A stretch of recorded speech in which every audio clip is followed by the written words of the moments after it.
NASA races to save Swift telescope from falling back to Earth with daring rescue mission. Add AP News as your preferred source to see more of our stories on Google. Add AP News on Google. Add AP News as your preferred source to see more of our stories on Google. Share Cape Canaveral, Florida. At NASA's racing to save an aging telescope from falling back to Earth with a daring rescue mission. The $30 million salvage operation gets underway as soon as this week, with the planned launch of a robotic lifesaver. NASA hired startup Katalyst Space Technologies to boost the Swift Observatory to a higher orbit, where it can continue hunting for some of the universe's biggest explosions. A three-armed spacecraft built by Katalyst will chase after Swift once it takes off from an atoll in the Pacific's Marshall Islands aboard an airplane-launched Pegasus rocket. Liftoff could occur as early as Tuesday. Scanning the cosmos since its launch in 2004,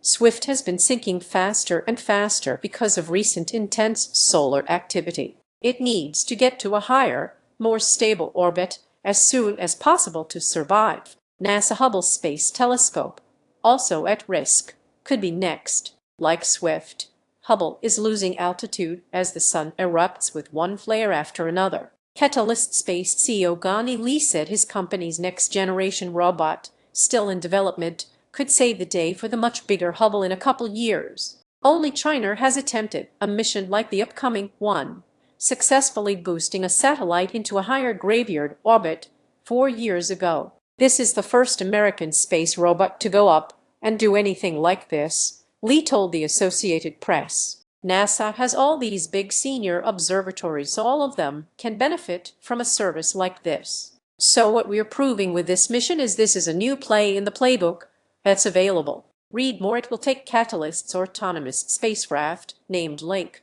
about a month to rendezvous with Swift and catch it, and another couple months to raise its orbit from the current 224 miles 360 kilometers to the desired 373 miles 600 kilometers. The 1.6-ton, 1.4 metric ton gamma ray observatory must be above 185 miles 300 kilometers for the rescue to work. It's expected to reach that point of no return in October, according to the latest estimates. Roughly the size of a small kitchen refrigerator with a 40-foot, 12-meter solar wingspan, Link sports 3 arms with a reach of just over 3 feet 1 meter. Each arm has 2 finger-like pinching grippers that resemble the hands of a Lego minifigure. If all goes well, Swift could be back in business by September, according to Lee. Worth hundreds of millions of dollars, Swift was never designed to be repaired, let alone retrieved by hands, human or otherwise.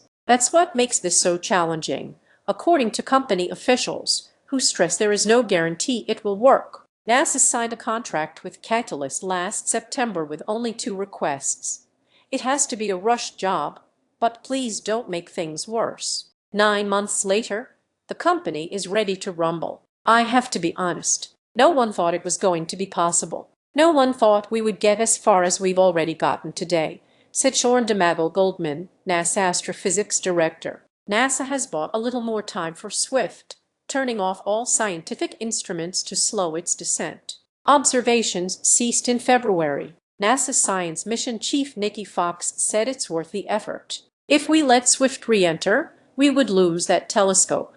We would lose a lot of capability. She said, we don't currently have the budget to build another one to replace that. While everything cannot be saved in space, Swift is special, said Goldman. True to its name, Swift is designed to pivot quickly to capture late-breaking astronomical events such as gamma-ray bursts and exploding stars. With more discoveries expected by the Webb Space Telescope and soon-to-launch Roman Space Telescope, Swift, if saved, would be busier than ever as NASA first responder. Katalyst sees Swift as the jumping-off point for a new repair business in space. The company's next-generation robotic rescuer, scheduled to fly next year, will tackle satellites as high as 22,300 miles, 35,800 kilometers up. Lee envisions hundreds of robots in orbit one day, not only fixing and hoisting satellites but also refueling them and building solar farms, data centers, and other platforms. 36-year-old Hubble